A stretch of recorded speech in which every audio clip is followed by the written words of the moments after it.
NEET UG परीक्षा रद्द नहीं करना चाहती केंद्र सरकार, सुप्रीम कोर्ट में हलफनामा दायर कर बताई वजह। नमस्कार, स्वागत है आप सभी का लीगम फीगम स्टडी विद मी में tv9hindi.com पर खबर पब्लिश हुई है। पीयूष पांडे जी द्वारा 5 जुलाई 2024 को दोपहर 2:41 पर नीट यूजी परीक्षा को लेकर केंद्र सरकार ने सुप्रीम कोर्ट में हलफनामा दायर किया है। सरकार ने कहा कि वो इस परीक्षा को रद्द नहीं करना चाहती है। सरकार ने कहा कि जब तक ये सबूत नहीं मिल जाता कि पूरे भारत में पेपर लीक हुआ है, तब तक पूरी परीक्षा को रद्द करना कठिन नहीं होगा, क्योंकि परिणाम घोषित किए जा चुके हैं। परीक्षा रद्द करना लाखों होनहार परीक्षार्थियों के साथ धोखाधड़ी होगी। सरकार ने परीक्षा रद्द नहीं किए जाने पर जोर देते हुए सुप्रीम कोर्ट के 2021 के सचिन कुमार विरुद्ध DSSP में जारी फैसले का हवाला दिया।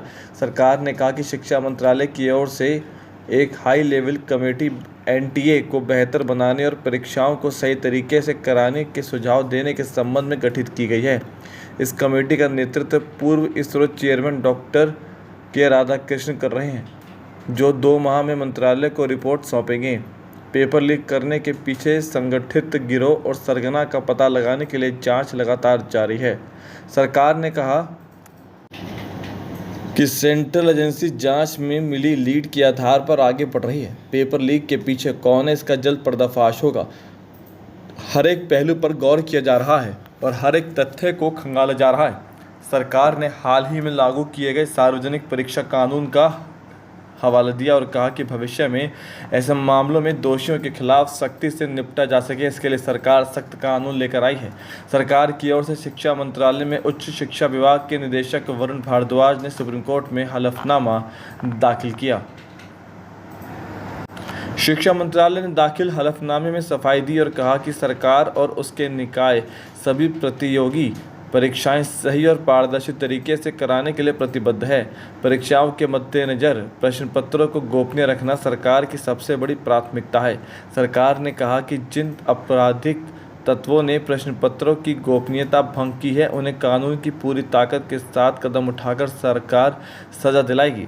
सरकार ने कहा कि जिन लाखों परीक्षार्थियों ने मेहनत करके परीक्षा दी है और अच्छे अंक लाए हैं, उन्हें और उनके परिजनों को बेवजह परेशानी से बचाने के लिए सरकार भरसक प्रयास कर रही है। इसलिए जांच के लिए वास्तविक तथ्यों को खंगाला जा रहा है। मंत्रालय ने कहा कि सरकार ने जांच केंद्रीय एजेंसी को सौंप दी है और CBI मामले में FIR दर्ज कर जाँच कर रही है। पेपर लीक कई राज्यों में हुआ है। CBI ने पिछले महीने की 23 तारीख को IPC की धारा 420, 419, 409, 406, 201, 120B और PC एक्ट की धारा 13(2), 13(1) में FIR दर्ज की है। नीट यूजी की परीक्षा 5 मई को हुई थी। करीब 24 से 25 लाख छात्र शामिल हुए थे। 4 जून को इसका परिणाम आया था। परिणाम घोषित होने के बाद से ही इस पर सवाल उठने लगे। फिलहाल के लिए लीगम फीगम में इतना ही। इस तरह की अपडेट्स के लिए देखते रहें लीगम फीगम स्टडी विद मी।